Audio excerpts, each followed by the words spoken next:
8h21, merci d'avoir choisi Radio Pays et Pays Matin pour entamer cette nouvelle journée. Nous sommes le jeudi 7 mars 2024. Depuis ce matin, nous partageons toute l'actualité ensemble qui nous a mené à Haïti. Vous l'avez compris, la situation devient encore plus que dramatique. Nous allons tenter d'avoir des retours sur le terrain avec nos correspondants d'Haïti, notamment les journalistes du quotidien Le Nouvelliste, qui vont nous expliquer concrètement ce qui se passe là-bas et quelle est la teneur des différents enjeux qui sont en train de se dérouler, notamment avec cette prise de main des gangs qui contrôlent la capitale haïtienne, mais qui sont en train de mettre le pays à mal. Vous suivrez tout cela dans les prochains rendez-vous d'information de Radio Pays. Et il faudra quand même compenser l'octroi de mer. Il faudra quand même que les choses se fassent de manière intelligente.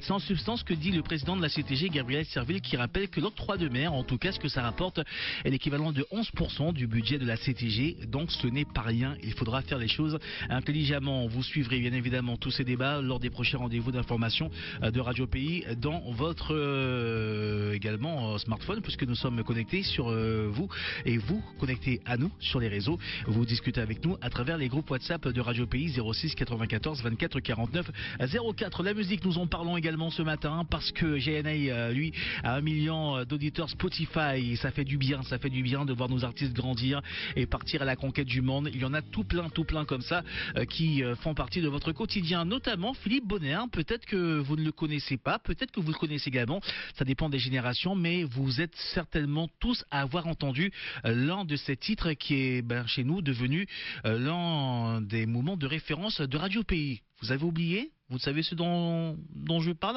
Vous ne savez pas? Je vous fais écouter.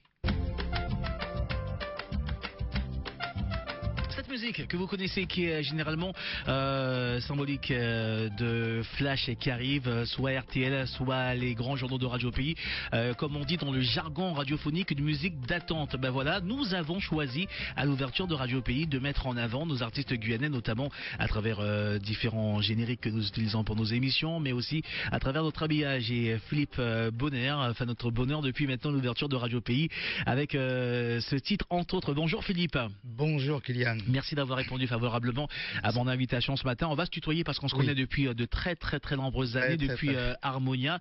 C'est vraiment une vie de musique, Philippe. Depuis qu'on se connaît, la musique fait partie intégrante de ta vie, avec des compositions, avec cette envie de faire des choses différentes. Ça a toujours été ça, en fait, ton fil conducteur? Ça a toujours été mon ADN. Oui.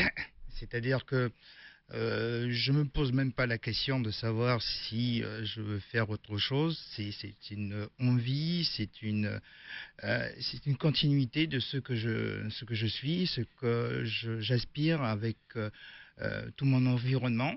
Et c'est toujours cette envie de découvrir autre chose. Je me limite pas dans l'espace, dans le temps, au niveau musical, et c'est ce qui me permet de me renouveler tout le temps. Quand on part de ce postulat, Philippe, on s'émancipe quelque part de cette pression où on se dit que ce que l'on fait peut marcher, ne pas marcher, peut plaire ou ne pas plaire. On reste dans sa ligne conductrice, l'envie de construire quelque chose de différent, vraiment? Voilà, il faut avoir une colonne vertébrale. Et c'est ce qui me maintient. Alors je me pose pas trop la question de savoir si ça va marcher ou pas. Je fais ce que j'ai envie, et c'est parce que c'est un moment de partage. Quand je compose ou quand j'écris ou j'arrange, c'est pour moi un moyen de communiquer avec l'autre. C'est-à-dire c'est une grande partie de moi-même que j'essaie de transmettre. Et des gens, les auditeurs, ils ont le moyen de me découvrir à travers ma musique et toutes mes sensibilités, parce que j'en ai plusieurs. Et en écoutant ma musique, on peut peut-être deviner qu'est-ce que je ressens, qu'est-ce que j'ai envie de transmettre, parce que ça fait partie de moi, et toujours cette envie de partage. Ça, c'est très important. Philippe, moi je te vois comme une espèce d'hybride de Géo trouve tout de la musique et de globe-trotter également de la musique, parce que tu n'as pas peur, et tu l'as dit, de partir à la conquête de nouvelles sonorités, mais tu es également un curieux musical, puisque tu voyages énormément pour comprendre la musique des autres. C'est-à-dire que dans ton travail, on sent des sonorités, on entend et on comprend qu'il y a une lecture musicale qui est beaucoup plus poussée que celle dans laquelle tu pourrais aisément rester, que tu maîtrises très bien, mais à chaque fois tu te challenges, quitte parfois à avoir des produits qui ne sonnent pas juste aux oreilles des autres, mais qui pour toi ont du sens. C'est-à-dire, le fait de se dire que ça ne sonne pas aux oreilles des autres, c'est-à-dire que on est presque formaté avec une musique qui est redondante et on est dans cette mouvance et on se dit voilà, j'écoute ça, c'est ce que je connais. Alors si je viens avec quelque chose de nouveau, ça peut déstabiliser un petit peu parce que ça ne fait pas partie. C'est pas parce que elle n'est pas euh, connue qu'elle est aussi différente. Parce que si tout le monde faisait exactement comme ce que je fais, elle Oui. deviendrait presque tout à fait normale. Mais c'est parce que qu'elle n'est pas assez connue, elle n'est pas encore entrée dans l'univers musical. Mais dans ce que je fais, c'est comme tu le dis, c'est que j'invite, une invitation au voyage. C'est un voyage musical, je voyage pas mal, je voyage beaucoup, et ça me permet, alors même si je ne voyage pas physiquement dans les pays, parce que je ne peux pas faire tous les pays, On peut voyager aujourd'hui virtuellement et voilà. on peut découvrir énormément de choses. Voilà, c'est-à-dire que je me transporte. Alors j'ai une phrase que je dis, je l'ai mis sur ma carte, même sur mon CD, c'est-à-dire que j'habite la Terre et je viens d'ailleurs. Ouais. Et vouloir me définir serait une illusion. Donc c'est quelque part, tu te comportes comme un touriste partout. Je suis touriste, Ouais. on va dire, là où je suis, je suis dans ce pays-là et je me fonds à la population et je suis bien partout. C'est-à-dire que il y a cette constante en moi de découvrir. Parce que quand je découvre, je me renouvelle en même temps. Je ne suis pas statique. Je suis en permanence. C'est le propre de l'homme. Alors, il y a la seule chose qui est permanente, c'est l'impermanence. C'est presque de l'ordre du métaphysique, ta relation à la musique. On est dans quelque chose qui se rapproche un peu de la spiritualité, où on est aujourd'hui en train d'agencer de la musique, en train d'offrir. Ce n'est pas simplement écouter de la musique, tu offres une expérience. Oui, cette expérience-là, c'est-à-dire que j'amène l'auditeur, la personne, à rentrer en communication avec ce que je fais. Alors, tu as parlé de métaphysique, parce que l'art est métaphysique. Parce qu'il y a la physique, il y a aussi l'autre côté, métaphysique. Et la métaphysique, c'est on rentre dans une autre dimension spirituelle. La métaphysique, c'est repousser un peu tout ce qui fait appel à nos sens cognitifs premiers, Oui. le regard, la vue, le toucher. Voilà. On extrapole tout ça, on va chercher autre chose, des sensations qui sont totalement différentes, des sensations qui sont exacerbées pour créer des sonorités qui sont différentes. Je vais revenir Allez, en 1990, c'est une expérience musicale. Vous allez comprendre ce dont il s'agit ce matin avec certainement l'un des classiques, des grands classiques de la musique guyanaise.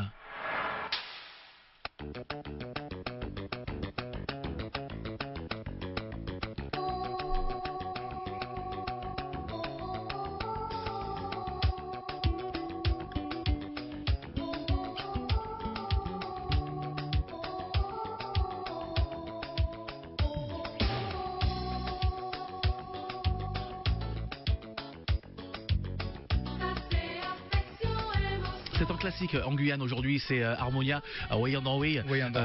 On est en quelle année? Alors, on est en 1994. En 94 Oui. déjà, pour ceux qui s'en rappellent, ça fait danser toute la Guyane. Simplement, lorsqu'on prend ce titre, qu'on le pose sur ce qui se faisait dans les années 90, on est totalement en décalage avec les rythmiques zouk de l'époque. On est totalement en décalage sur les lignes de basse également, qui sont plus des lignes de basse que l'on retrouve dans les musiques américaines du groove. On est également en décalage avec le clavier d'intro que l'on retrouve ailleurs sur le zouk. Il est très souvent décalé et il vient servir de tapis à la voix du chanteur. À l'époque, toi et ton frère, vous avez construit autre chose qui est devenu un classique. Est-ce qu'à l'époque, vous étiez conscient que vous étiez totalement en décalage de ce qui se faisait? Alors non, on n'était pas conscient, mais les gens nous faisaient comprendre qu'on avait quelque chose de plus au niveau de la sonorité, Oui. au niveau des compositions, au niveau des textes et de la façon dont on interprétait. C'est-à-dire on avait un esprit tout à fait neuf qui n'était pas encore formaté par tout ce qui se faisait. C'est-à-dire quand on se réunissait pour composer, on était dans un univers tout à fait neuf et on pouvait expérimenter les choses sans avoir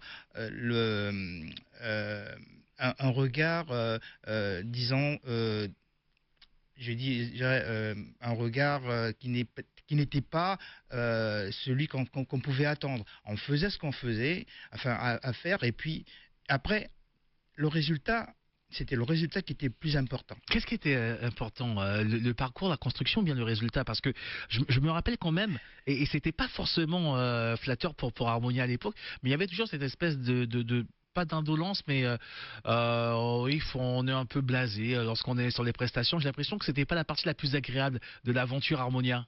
Non, c'était une. Alors, on attendait souvent pour pouvoir nous exprimer sur scène, Oui. mais les prestations, mais c'était aussi, c'est tout un cheminement. Le cheminement commence par se réunir à faire les répétitions, les compositions, parce que je faisais presque toutes les compositions, les arrangements et tout ça, mais aussi il y avait une petite excitation aussi Oui. de pouvoir chanter et faire écouter ce qu'on a fait.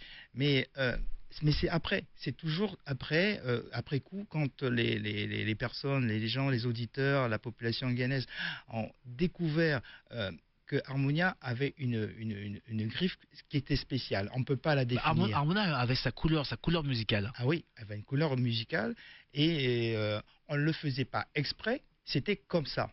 C'est-à-dire il y a des groupes qui ont leurs couleurs qui leur sont propres et qui sont, enfin, qui les identifient telles quelles. Et nous, quand on commençait à vraiment, enfin, on dirait percer entre guillemets, on était parti, il y avait un élan, il y avait une énergie, une synergie de tout ça, et qui faisait qu'on on avait vraiment cette envie de faire cette musique-là, mais on ne se posait pas la question de savoir si ça va plaire ou si ça va pas plaire. On le faisait. Le fait de faire tout simplement permet de pouvoir également élargir le champ des possibles, ce qui est très important lorsqu'on est un compositeur, lorsqu'on est un musicien et lorsqu'on en est de manière générale un créateur.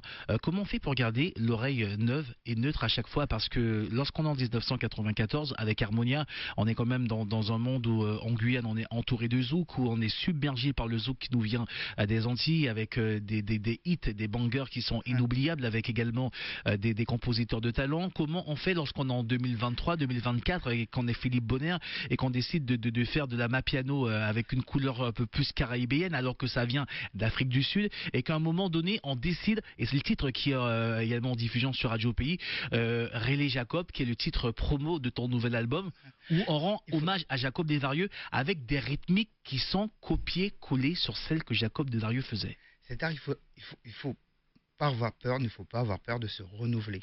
L'homme doit se renouveler tout le temps pour exister. Et ça, c'est un peu mon credo. C'est ce qui me fait ce que je suis.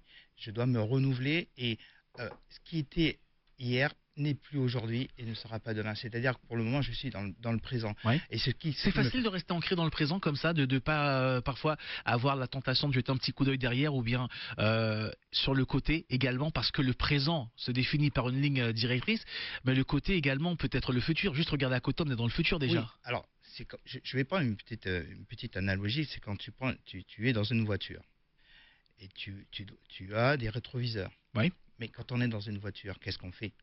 On regarde la route. Ouais, on regarde la route. Ouais. Mais par contre, le rétroviseur sert à regarder à gauche, à droite, de temps en temps, et un petit peu à l'arrière, pour être dans le chemin. Voilà. Si je peux pas regarder derrière. Je peux pas rouler en regardant derrière. C'est pas possible. Je vais me casser la tête. Est-ce qu'il y a des compositions, Philippe? Je sais que tu travailles énormément, que tu produis énormément. Oui. Est-ce qu'il y a des compositions sur lesquelles tu es revenu 2-3 ans après en te disant ok, j'étais dans le vrai, et qui sur le moment présent ne te convenait pas à ce que toi tu voulais entendre comme sonorité? Alors, c'est plutôt les gens qui me disaient j'étais trop en avance sur mon temps. Ça veut dire quoi ça? Beaucoup d'artistes disent ça, mais ça veut dire quoi? Alors, c'est-à-dire que ça correspondait pas à l'époque bien précise au style qui était courant. Par exemple, s'il y avait une musique qui était dominante et que tu venais avec un style qui était nouveau, mais qui était un petit peu avant-gardiste pour eux, parce que c'est une impression qu'on a, c'est une illusion qu'on a, et en disant voilà, mais Non, c'est pas pour maintenant, c'est pour plus tard. Mais la musique, c'est-à-dire que c'est nous qui la définissons. C'est nous qui créons cette réalité. C'est-à-dire que c'est une perception, c'est-à-dire que c'est une illusion, mais seule la perception est réelle. C'est-à-dire qu'on a toujours l'impression que oui, ça ne correspond pas, mais on verra pour plus tard. Mais plus tard, ce n'est plus après. C'est-à-dire que tu vas faire cette musique, mais il y a d'autres choses qui sont venues.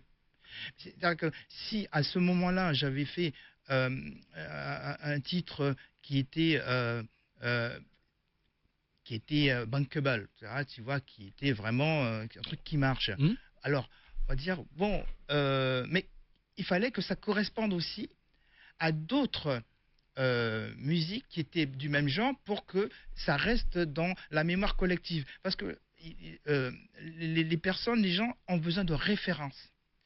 Une référence musicale et qui se sentent dans un confort parce que l'inconnu fait toujours un peu peur.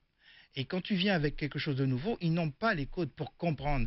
Ils les ont après, quand ils l'entendent une, deux, trois fois et que d'autres personnes commencent à faire à peu près la même chose, sauf s'il y a aussi euh, un promoteur ou bien où cette musique a été reprise à plusieurs fois, mais dans le monde entier, elle devient cette musique qui était soi-disant entre guillemets un peu en avance, mais elle est reprise par d'autres radios, par d'autres médias et qui est diffusée à des millions, des millions d'écoutes, elle devient quelque chose de tout à fait normal. Parce que c'est un rapport entre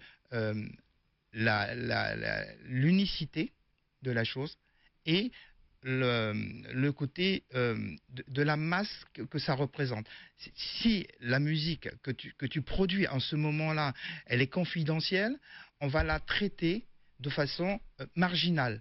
Mais cette même musique-là, qui a été traitée marginale, elle est diffusée à des millions de fois partout dans le monde. Oui, donc de fait, elle ne l'est plus Elle ne l'est plus. Et devient un référentiel Voilà. sur le style musical. Voilà. Est-ce que justement, ce genre de cloisonnement ou décloisonnement, ça dépend dans quel sens on regarde les choses, permet aujourd'hui à beaucoup d'artistes talentueux, jeunes artistes, de pouvoir émerger beaucoup plus facilement et paradoxalement aussi à ceux qui sont beaucoup plus confirmés de se mettre à faire des choses qu'ils n'ont pas vraiment envie de faire juste pour le côté marketing et surtout le côté le côté bankable dont tu parlais tout à l'heure qui est nécessaire aussi. Mais oui, parce que la musique, c'est comme tous les arts, bon, que ce soit la peinture, que ce soit un art, fait la sculpture et tout ça, même il y a un moment donné, il faut en vivre. Et si tu as quelqu'un la personne qui va investir dans ta musique, lui, il a qu'un seul objectif, c'est la rentabilité. Et l'artiste, des fois, il est coincé entre la rentabilité et le désir du producteur. Le producteur dit oui, ça c'est bien, mais ça ne correspond pas au marché. Alors, l'artiste lui va dire mais oui, mais moi c'est ce style-là que je veux, mais il n'est pas encore assez indépendant et assez fort pour discuter. Alors il va faire ce que le producteur lui demande parce que c'est lui qui met de l'argent, c'est celui qui contrôle. Et le contrôle, il va dire tu vas me faire ça parce que ça correspond et j'investis sur toi. Mais comme les choses changent.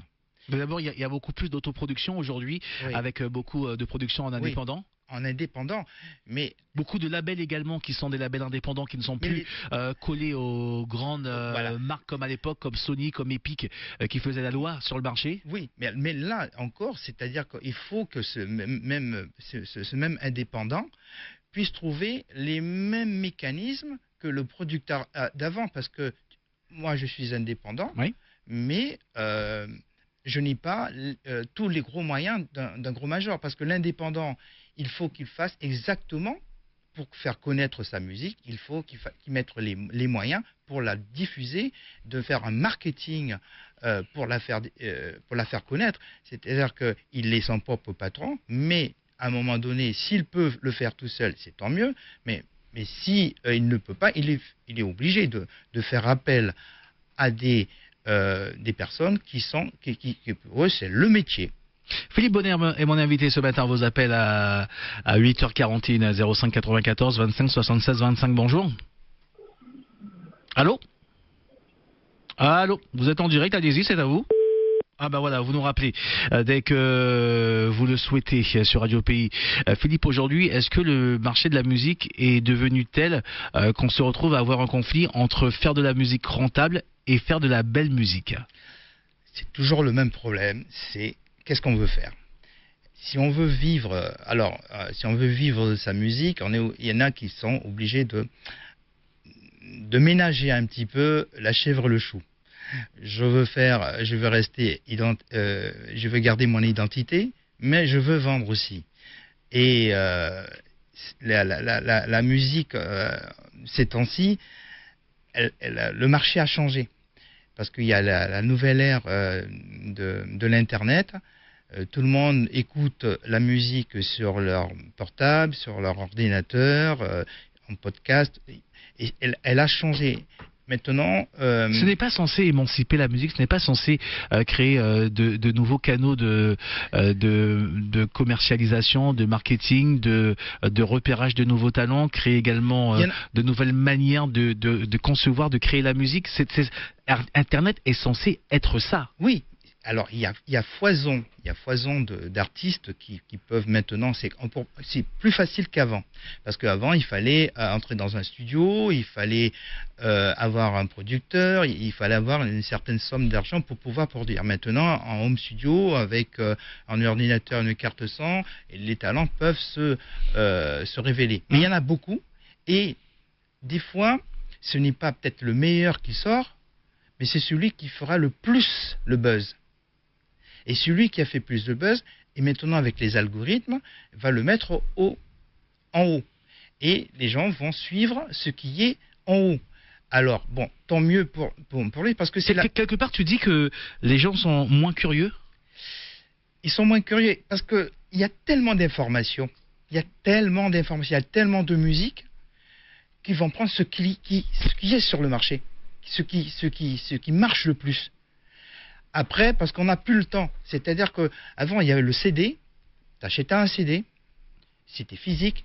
C'était matière. Ah ben c'était surtout, vu le prix, on était obligé d'écouter tout l'album et parfois on avait de très mauvaises surprises. Voilà, il y avait de très mauvaises surprises. Mais quand même, il y avait une relation entre l'artiste. On prenait le CD, on le mettait dans son lecteur et on prenait le temps. Maintenant, tu fais ton marché. Tu scrolles, et il y en a tellement, et tu vas directement, c'est celui que un tel a entendu, j'ai entendu. Ça permet de découvrir également. Aujourd'hui, on n'a jamais eu autant accès à la musique. Aujourd'hui, on n'a jamais vu un décloisonnement des jeunes talents. J'en parlais tout à l'heure de nouveaux modèles de commercialisation, mais également de nouveaux labels, de nouveaux artistes qui ont pu émerger. Par exemple, aujourd'hui, lorsqu'on parle de musique jazz, on n'est plus classé quand on va à Paris dans la catégorie musique du monde. Il y a vraiment une catégorie maintenant de jazz caribéen qui existe avec beaucoup de personnes. On voit aussi une reconnaissance de nos artistes, de nos valeurs, de notre culture, alors pas simplement qu'en France hexagonale, mais également dans le monde, puisque nous tournons partout dans le monde. Est-ce que ce n'est pas quelque part, même s'il y a de mauvaises choses qui ne vont pas bien dans le business, mais est-ce que ce n'est pas également une grande avancée? C'est une grande avancée. L'ère de l'informatique, l'ère de l'Internet, c'était quelque chose d'extraordinaire. Et c'est un outil aussi. Il faut savoir l'utiliser, et c'est un outil qui sert aussi à faire converger les artistes entre eux. Parce que avant, pourquoi je parle avant, parce que l'époque a changé. C'était beaucoup plus difficile de se faire connaître si comme je disais, il n'y avait pas de producteurs. Maintenant, c'est beaucoup plus facile, et c'est tant mieux, parce que plus il y a d'artistes, et plus les artistes qui se disaient oui, avant je ne pouvais pas parce que pour X raisons, maintenant c'est très très très très facile, et c'est encore une chance aussi de faire connaître des nouveaux talents. Parce que qu'est-ce qui m'a permis de faire la main piano? Parce que il y a des artistes que je ne connaissais pas. Grâce aux réseaux sociaux, j'ai découvert la musique sud-africaine et j'ai essayé de comprendre l'originalité de cette musique, d'où elle venait et pourquoi certains sons étaient employés dans cette musique-là. Et ça m'a permis aussi de découvrir aussi le pays, la culture. Bien que j'aimais, j'aimais beaucoup, comment il s'appelle, Johnny Clegg et Savuka, j'aimais beaucoup.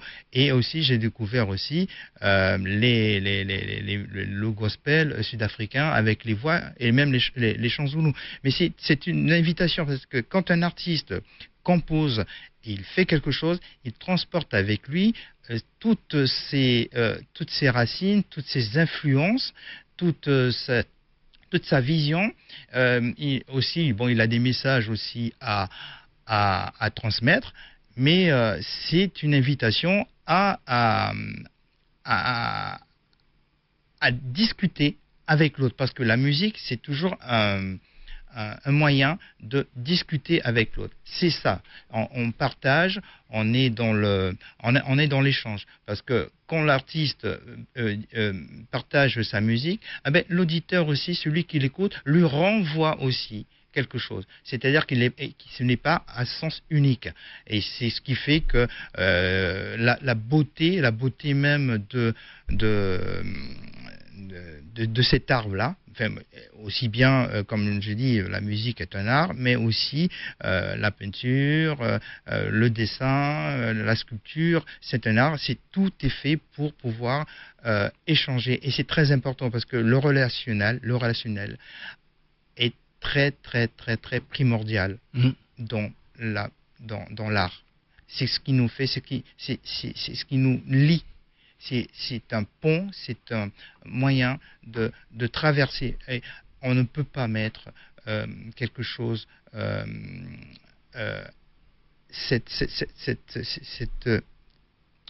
cet art-là de côté. On ne peut pas le mettre. 8h48, extrait de ton dernier album, Waka Dansi. On en parle dans quelques minutes.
Lorsqu'on part dans une direction comme avec ce titre Waka Dansi, on part sur quoi au départ?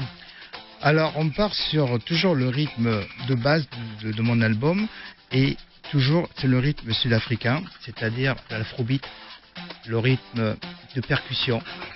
Et là, j'ai mélangé avec aussi de l'électro. Et quand j'ai composé ce titre-là, je l'ai composé comme si c'était le DJ pouvait jouer avec les effets sur scène, quoi. Et toujours avec cette connotation, avec des voix africaines. Et j'ai même aussi écouté certaines musiques sud-africaines où ils employaient le sifflet.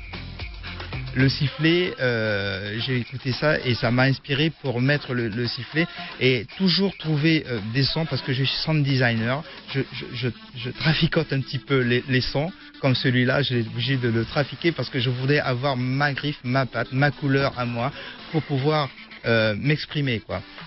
Ce sont des musiques de festival, hein, carrément. Voilà. De festival pop électro. Voilà.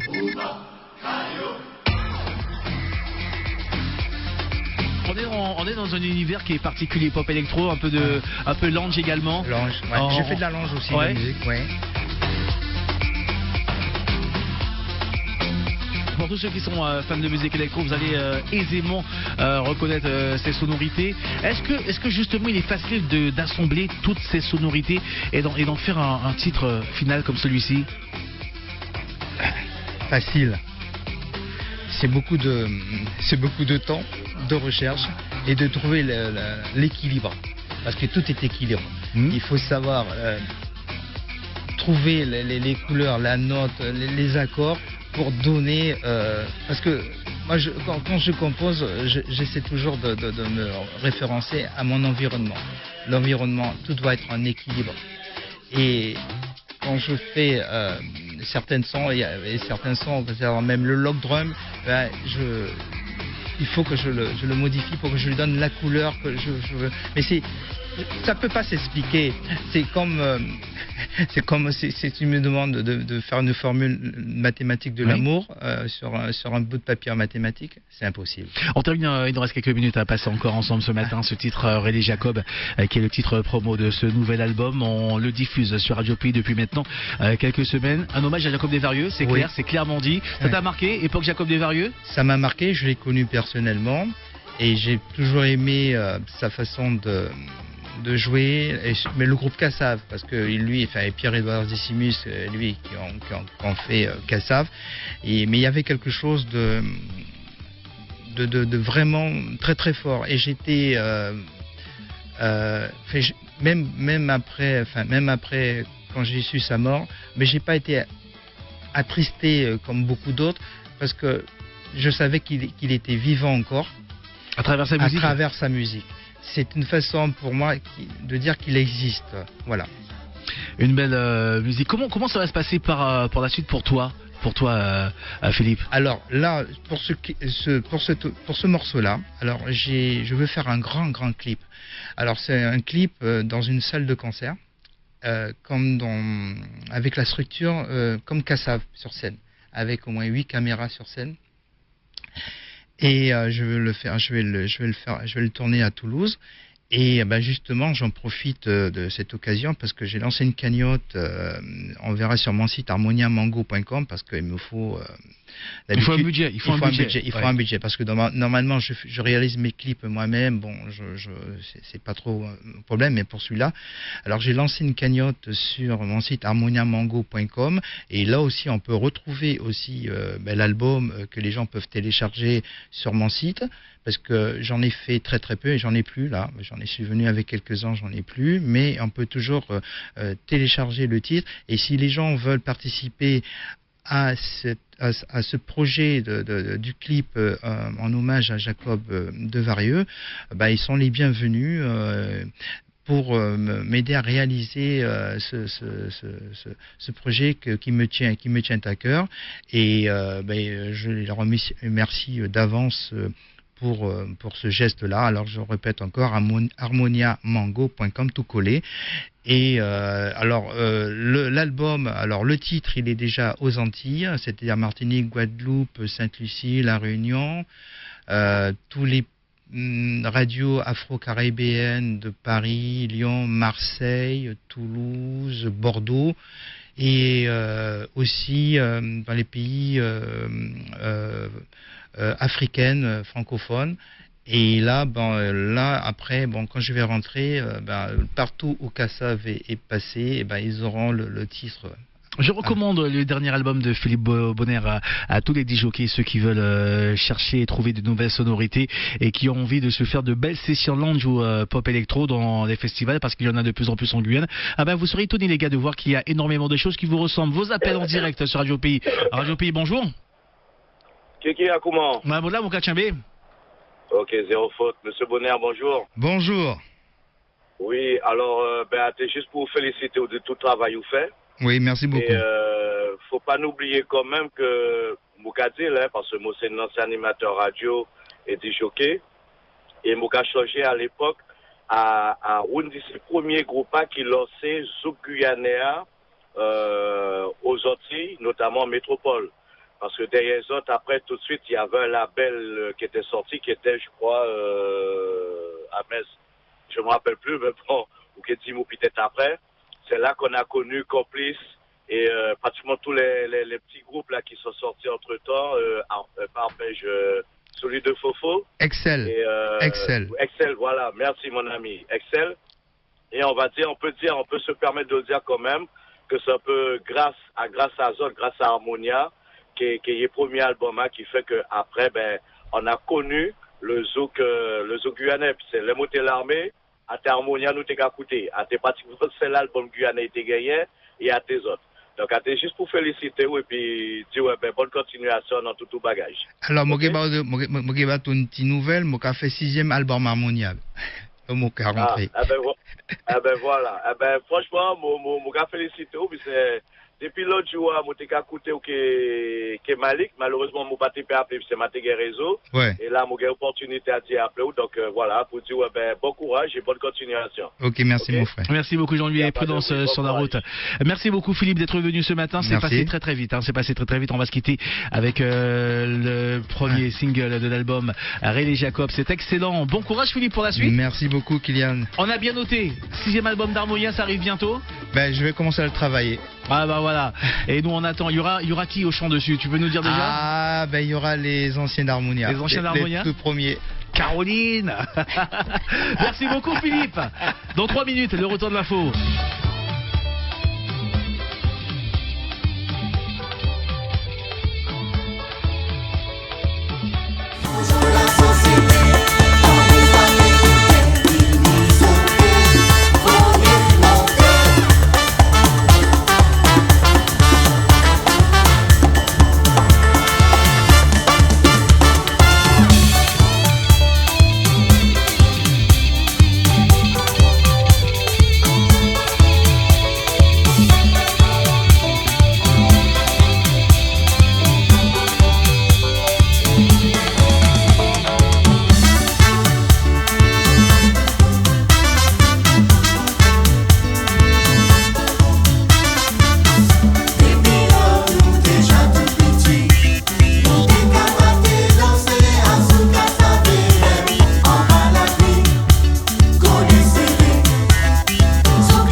jouer, bayo, jouer, bayo, jouer, bayo.